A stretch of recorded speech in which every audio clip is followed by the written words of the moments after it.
Hello everyone, I am Chetna Sharma and today I will talk about an interesting part of English grammar. The name of the topic is voice. According to grammar, voice is a form of a verb which shows whether the subject of the sentence is the doer of an action or the receiver of an action. Voice is a term used to describe whether a verb is active or passive. When the subject performs the action, it is called active voice. When the subject receives the action, it is called passive voice. Voice বাচ্য ভাৰ্বৰ যেটো ফৰ্মে দেখুৱায় যে কৰ্তা বা সাবজেক্টে কিবা এটা কাম কৰি আছে নাইবা কিবা এটা কাম সাবজেক্টৰ ওপৰত হৈ আছে তাকে ভয়েস বুলি কোৱা হয় এক্টিভ ভয়েস কৰ্তৃ বাচ্য ভাৰ্বটোৱে প্ৰকাশ কৰে যে কিবা এটা কাম সাবজেক্টটোৱে অবজেক্টৰ ওপৰত কৰি আছে তেনে ধৰণৰ বাক্যবিলাকক কোৱা হয় এক্টিভ ভয়েস ইয়াতে কাম কোনে কৰি আছে হেতুৰ ওপৰতে আমি গুৰুত্বটো দিওঁ পেসিভ ভয়েস কৰ্ম বাচ্য ভাৰ্বটোৱে প্ৰকাশ কৰে যে কিবা এটা কাম অবজেক্টৰ লগত হৈছে হেইবোৰ বাক্য পেসিভ ভয়েসত লিখা হয় ইয়াত কাম কি হৈ আছে বা অবজেক্ট কি হয় হেতুৰ ওপৰতে আমাৰ গুৰুত্বটো থাকিব লাগে Now let us understand the sentence structure in case of an active voice and in case of a passive voice. So active voice or sentence structure to whole subject plus verb plus object. Aru passive voice or sentence structure to hoise in general object plus helping verb plus word 3 plus by plus subject. Say for example, I write a letter. I is the subject, write is the verb, a letter is the object. So A to sentence whole active voice. A letter is written by me. A letter is the object, is helping verb, written verb 3 by aru tar pisot object me. Etia hoyto tumaluke bhabibo para je subject to she I asile te change hoi kine me kyo likha hol ইয়াতে কিছুমান pronounceবোৰৰ change হৈ যায় যেতিয়া আমি voice change কৰো when we do voice change we have to change certain pronouns in the process these pronouns are I it becomes me he becomes him she becomes her we become us they become them কিন্তু তাতে আৰু কিছুমান pronounce এনেকাও আছে যেটো voice change কৰাৰ সময়ত আমি change নকৰো হেবোৰ হল it this, these, that, those. Now let us learn about the rules of voice change. First and foremost basic rule of voice change is subject becomes the object and object becomes the subject. Jetia ami active voice or pora passive voice loi voice change to koru কি হৈ যায় sentence or subject to object হিসাবে লিখা হয় আর object to subject হিসাবে লিখা হয় second rule place by before the new object যেটো নতুন কৰি আমি প্যাসিভ ভয়েসত অবজেক্টৰ জায়গাত যেটো ওয়ার্ড লিখো হেটো ঠিক আগতে আমি কি বহাব লাগে by by by rule number 3 apply helping verb according to the tense so helping verb যেটো হয় আমি আগতে চাব লাগিব যে টেন্স টু কি হয় সেন্টেন্সৰ আৰু যেটো টেন্স হয় হেমতে আমি হেল্পিং ভাৰ্বটো ইউজ কৰিম number 4 use of third form of verb or past participle in passive voice সে আমি সেন্টেন্সৰ যেটো ভাৰ্ব হয় তাৰে থাৰ্ড ফৰ্মটো আমি প্যাসিভ ভয়েসত লিখিব লাগে Another important thing to keep in mind while doing voice change is if the sentence is in simple present or simple past or simple future, then it will change into continuous tense. That is present continuous or past continuous or future continuous tense. If the sentence is in present continuous or past continuous or future continuous, it will After the voice change, it will remain as continuous only. And if the sentence is in perfect tense, whether present, past or future perfect, it will change into perfect continuous, whether present, future or past, doesn't matter. So basically when we do voice change, simple tense will change into continuous tense. If the sentence is in continuous tense, it will remain in continuous tense. And if the sentence is in perfect tense, it will change into perfect continuous tense. So voice change কৰাৰ সময়ত আমি জানিব লাগিব যে tense কি হয় সেন্টেন্সৰ, আৰু যেটো টেন্স হয় হেমতে আমাৰ কিছুমান চেঞ্জ কৰিব লাগিব। যেনেকৈ যদি সেন্টেন্সটো সিম্পল টেন্সত হয়, সেই সিম্পল টেন্স সিম্পল প্ৰেজেন্ট টেন্সও হ'ব পাৰে, সিম্পল পাস্টো হ'ব পাৰে বা সিম্পল ফিউচাৰো হ'ব পাৰে। তো সিম্পলত যদি আছে তে আমি হেতু চেঞ্জ কৰি কিহত আনিম, পেসিভ ভয়েসত লিখাৰ সময়ত আমি সিম্পলটো কন্টিনিউয়াসত বহাই দিম। আৰু যদি টেন্সটো কন্টিনিউয়াস টেন্স হয় তে হেতু কন্টিনিউয়াস টেন্সতে থাকিব যেতিয়া আমি পেসিভ ভয়েসত লৈ যাম। আৰু যদি টেন্সটো পাৰফেক্ট টেন্সত আছে তে আমি পেসিভ ভয়েসত লিখাৰ সময়ত এটো কি হৈ যাব, পারফেক্ট কন্টিনিউয়াসত লিখা হ'ব। So while changing, we use only the helping verb of the tense. Let us understand these rules with the help of an example in each case. For example, the boy reads a book. Here the subject is the boy, reads is the verb, and a book is the object, and the tense here is simple present tense. So accordingly, as we already discussed, simple tense, if the sentence is in simple tense, it will change into continuous tense while writing it as passive voice.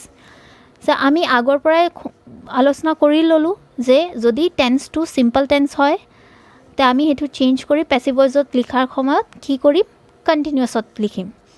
So the boy reads a book, ইয়াতে object কি হ'ল, a book.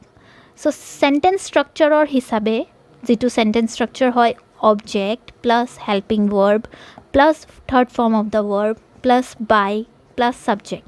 So আমি প্ৰথমে কি লিখিম, object, object হ'ল a book, তাৰ পিছত আহিব helping verb, এটো present tense হয়, present tenseৰ helping verb কি হয়, is, am, are.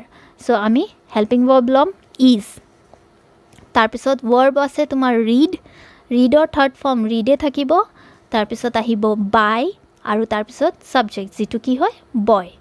So a book is read by the boy.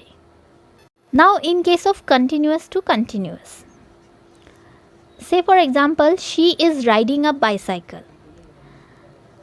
The sentence structure for a passive voice will be, in case of a continuous tense sentence, it will be object plus helping verb plus being plus verb 3 plus by plus subject.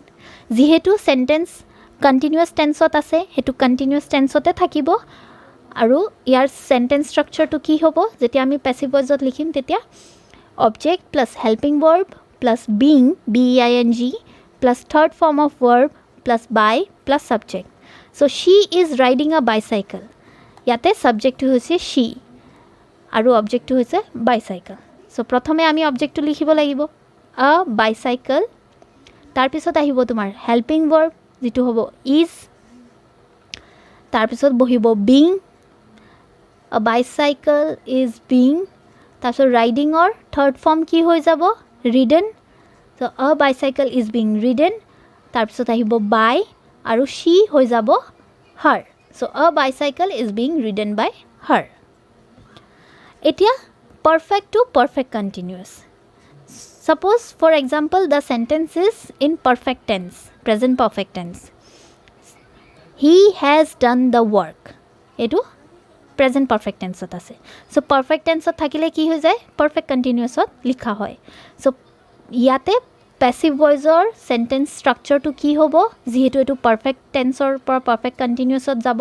So the sentence structure in this case will be object plus helping verb plus third form of the verb plus by plus subject. এতিয়া he has done the work, ইয়াতে object to কি হয়, the work. So প্ৰথমে আমি লিখিম the work, তাৰ পিছত বহিব helping verb. helping verb কি আছে ইয়াতে, has লিখিলো, তাৰ পিছত বহিব been, তো been লিখিলো, then third form of verb. Done or third form done hoy. So done likhilu. Tar pisot ahibo by aru he to change hoi kine ki hoi jabo him. The work has been done by him. Sentence to ki asile he has done the work. Now it will become the work has been done by him. So students, so far we studied about what is voice, what is active voice, passive voice, sentence structure, then the basic rules of voice change, considering the tense of the sentence. Etialoike ami hikilu je voice mane ki hoy, active voice ki hoy, passive voice ki hoy, structure to ki hoy, aru kisuman rules o jitu voice change ot ami byabohar koru. Aru tense or khetrot amar rules bur keneke hoy ba sentence structure to ami keneke passive voice ot likhu. Etia ami janim je imperative sentence jitu imperative sentences bur ami agote pori ahisu. Imperative sentence or meaning ki asile jot ami order, request ba advice, adesh, অনুরোধ বা পরামর্শ এবোৰ বাক্য থাকে. So imperative সেন্টেন্সৰ ব্যৱহাৰ হলে আমি active to passive voice কেনেকে voice change to কৰিম. Firstly imperative sentence with object. So এনেকাও সেন্টেন্স হ'ব পাৰে য'ত অকল অবজেক্টটো আছে, সাবজেক্ট নাই. Then imperative sentence without object. এনেকাও বাক্য থাকিব পাৰে য'ত সাবজেক্টটো নাই আৰু অবজেক্টটো নাই. Then moral suggestion. এইবোৰ মানে মৰেল সাজেশন মানে য'ত আমাৰ কিবা শিক্ষা দিয়া কথা আহে. তো এইটো ক্ষেত্ৰতো আমি প্যাসিভ ভয়েসটো কৰিব লাগে. Now in first case with object য'ত অকল অবজেক্টটো আছে. Say for example shut the door. So passive ভয়েসৰ স্ট্ৰাকচাৰটো কি হ'ব ইয়াতে দুই ধৰণে আমি লিখিব পাৰোঁ. ইয়াতে ফার্স্ট হল let plus object plus be plus verb 3. সো ফার্স্টতে আমি কি লিখিম let লিখিম let let. তার পিছত তোমার আহিব object. object কি হয় shut the door সেন্টেন্সত ইয়াতে অবজেক্টটো হৈছে door. So let the door. তার পিছত আহিব be তার পিছত third form of the verb shut or third form shut হয়. So let the door be shut. আৰু আমি এটো এনেকেও লিখিব পাৰো যেনেকে you are ordered, যেহেতু এটো এটা অর্ডার হয়, to shut the door. Then in the second case without object, say for example the sentence is go away. So যেটো আমাৰ সেকেন্ড কেস আছিলে যত আমি সাবজেক্টটো নাই অবজেক্টটো নাই, তেনেকা কেসপুৰত আমি কেনেকে প্যাসিভ ভয়েসত লিখিম. say for example sentence to কি হয় go away. তো ইয়াতে ফরম্যাটটো কি হৈ যাব you are ordered plus 2 plus verb 1 plus object. ইয়াতে কিন্তু চাবা verb 3 নহয় verb 1 মানে থার্ড ফর্ম অফ verb আমি ইউজ কৰা নাই. সো যেহেতু এটা অৰ্ডাৰ হয় সেইকাৰণে আমি লিখিছো ordered. যদি ৰিকোয়েস্ট হলে হয় আমি ৰিকোয়েস্টেড লিখিলো হয়, বা কিবা কাম কৰিবলৈ আমাক যদি মানা কৰা হৈছে যে do not do this or that তেতিয়া আমি forbidden বুলি লিখিলো হয়. যেহেতু সেন্টেন্সটো go away এটো এটা অৰ্ডাৰৰ নিচিনা হয় ন, আদেশ দিয়া হৈছে. সো আমি কি লিখিম you are ordered. তার পিছত কি আহিব to, তার পিছত verb 1 go away go verb 1 go এ থাকিব. So you are ordered to go. তার পিছত away object away. you are ordered to go away. Third case also moral suggestion. Say for example the sentence is respect the elders. তো ইয়াতে passive ভয়েসৰ sentence স্ট্রাকচারটো কি হ'ব object plus should plus be plus third form of the verb. মনত ৰাখিবা কোড third form of the verb use হৈছে, কোড first form of the verb use হৈছে, খেলিমেলি নকৰিবা. So the sentence structure is object plus should plus be plus verb 3. সো আমাৰ সেন্টেন্সটো কি আছিলে respect the elders. এটো এতিয়া কি হৈ যাব object আছে elders, তার পিছত আহিব should, তার পিছত be, তার পিছত third form of respect is respected. তো আমি লিখিম respected. elders should be respected. So far we discussed with voice change according to the tenses, voice change according to imperative sentences. Now we will know about voice change according in the case of interrogative sentence. So আমি জানিলোঁ যে টেন্সৰ মতে voice change কেনেকৈ হয়, imperative সেন্টেন্সেছ হ'লে voice change কেনেকৈ হয়, আৰু এতিয়া আমি জানিম যে ইণ্টাৰোগেটিভ সেন্টেন্স মানে যোনটোত প্ৰশ্ন চিহ্ন কৰা হয়, প্ৰশ্ন সোধা হয়, তেনেকাবোৰ সেন্টেন্সত আমি ভইচ চেঞ্জ কেনেকৈ কৰিব লাগে। Roll number 1, if any form of BEB verb is used as main verb, the sentence cannot be turned into passive. যদিহে বাক্যত বি ভাৰ্ব মেইন ভাৰ্বৰ ৰূপত ব্যৱহাৰ কৰা হয় তেনেহ'লে সেই বাক্যটো পেছিভ ভইচত লিখিব নোৱাৰোঁ। বি ভাৰ্ব মানে কি বুজো আমি? Is, am, are, was, were, been, BEEN, been. So' এইবোৰ ৱৰ্ডছৰ মাজত যিকোনো এটা যদি মেইন ভাৰ্বৰ হিচাপে ব্যৱহাৰ কৰা হৈছে তে আমি সেইটো বাক্য পেছিভ ভইচত লিখিব নোৱাৰোঁ। For example, she is sad. So' এইটো চেণ্টেন্সত তোমাৰ ভাৰ্ব একো নাই, বি ভাৰ্ব ইজ সেইটোৱে মেইন ভাৰ্ব হৈছে। চ' ইয়াত ইজ মেইন ভাৰ্ব হিচাপে ব্যৱহাৰ কৰা হ'ল, চ' আমি ইয়াতে পেছিভ ভইচ কৰিব নোৱাৰোঁ। Another example, he should be polite. ইয়াতেও তুমি চোৱা মেইন ভাৰ্ব বুলি একো নাই, বি ৱৰ্ডটো বি শব্দটোৱে মেইন ভাৰ্ব হিচাপে ব্যৱহাৰ কৰা হৈছে, তো আমি এইটো বাক্যটো পেছিভ ভইচত লিখিব নোৱাৰোঁ। Rule number 2, certain verbs take fixed preposition after them that replaces the by from the passive voice. Example, known to, surprised at, surprised by, contained in, annoyed with, tired of, etc. So, কিছুমান verb এনেকা আছে যোনটো এটা fix প্ৰিপজিশ্যনৰ লগতে বহে, যেনেকৈ non সদায় tour লগতে বহিব, TO2, ছাৰপ্ৰাইজড সদায় এটৰ লগতে বহিব।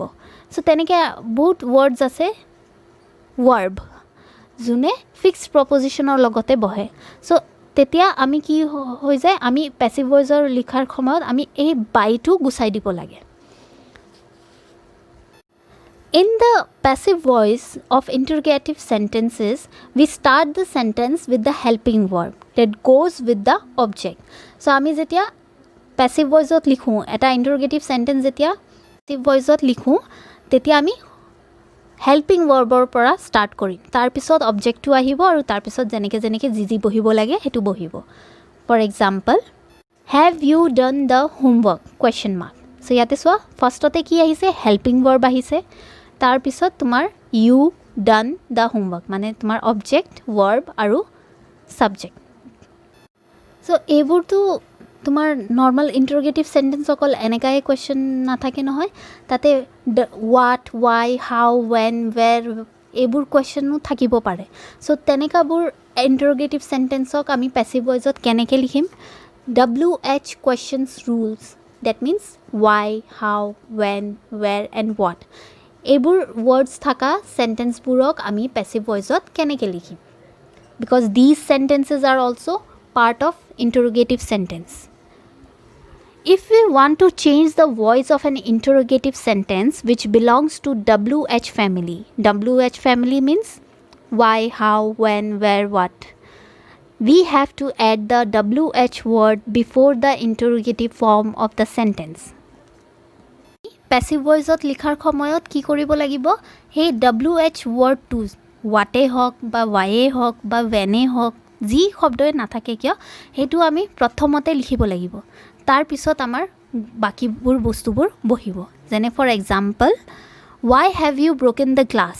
এতিয়া চোৱা এইটো চেণ্টেন্সত ৱাইটো আছে, WHY, চ' সেইটো প্ৰথমতে বহিব, তাৰপিছত তোমাৰ চেণ্টেন্স ষ্ট্ৰাকচাৰৰ মতে বাকীবোৰ বস্তুবোৰ বহা হ'ব। যেনেকৈ চেণ্টেন্স ষ্ট্ৰাকচাৰটো কি আছিলে? Helping verb plus object plus been plus verb 3, third form of the verb, plus by plus subject.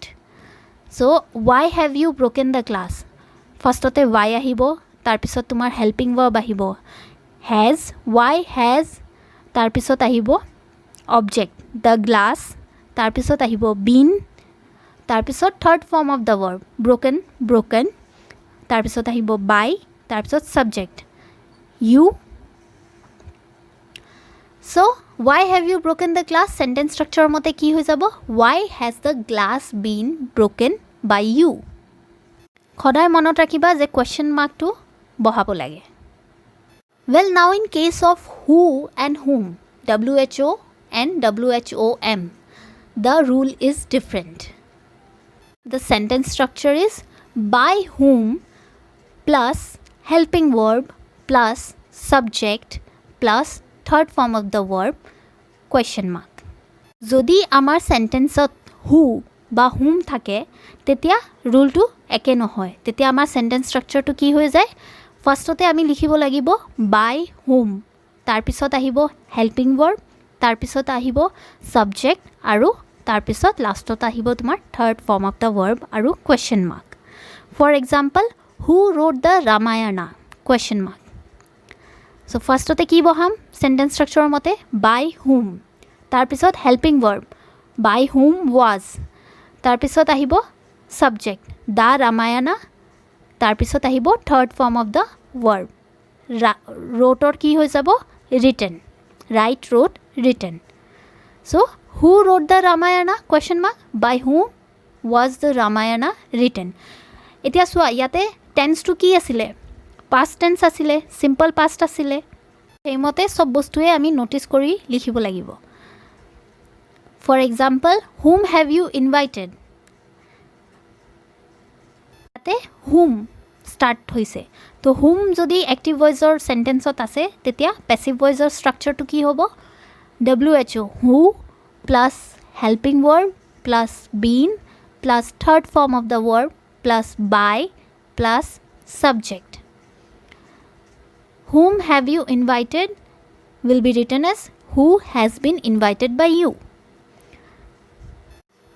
students তোমালোকে হয়তো এই ভইচ অলপমান টান পাব পাৰা কিন্তু তোমালোকে এটা কাম কৰিবা শুনাৰ সময়ত ফাৰ্ষ্টতে পাৰ্ট কৰি শুনিবা যেনেকৈ অকল টেন্সৰ আগতে প্ৰেক্টিছ কৰিবা সেইটো যদি তুমি ভালকৈ বুজি পাই লোৱা তাৰপিছত তুমি ইম্পেৰেটিভ চেণ্টেন্সৰ পেছিভ ভইচ কেনেকৈ লিখা হয় সেইটো শুনি কিনে সেইমতে এক্সাৰচাইজবোৰ প্ৰেক্টিছ কৰিবা সেইটো বুজি পোৱাৰ পিছত তুমি ইণ্টাৰগেটিভ চেণ্টেন্সৰ প্ৰেক্টিছ কৰিবলৈ ইণ্টাৰগেটিভ চেণ্টেন্সক কেনেকৈ কৰিব লাগে সেইটো শুনি কিনে কুৱেশ্যনছবোৰ প্ৰেক্টিছ কৰিবা চ' এনেকৈ পাৰ্ট কৰি যদি তোমালোকে প্ৰেক্টিছ কৰিবা তে নিশ্চয় ভালকৈ ইজিলি তোমালোক কৰিব পাৰা হৈ যাবা চবতছে আগতে টেন্সৰটো বুজিব লাগিব সেইটোৱে মেইন তাৰপিছত ইম্পেৰেটিভ আৰু ইণ্টাৰগেটিভ ইজিলি কৰা চোৱা হ'ব I hope it is an easy thing for you all to understand this and practice properly so that you can understand it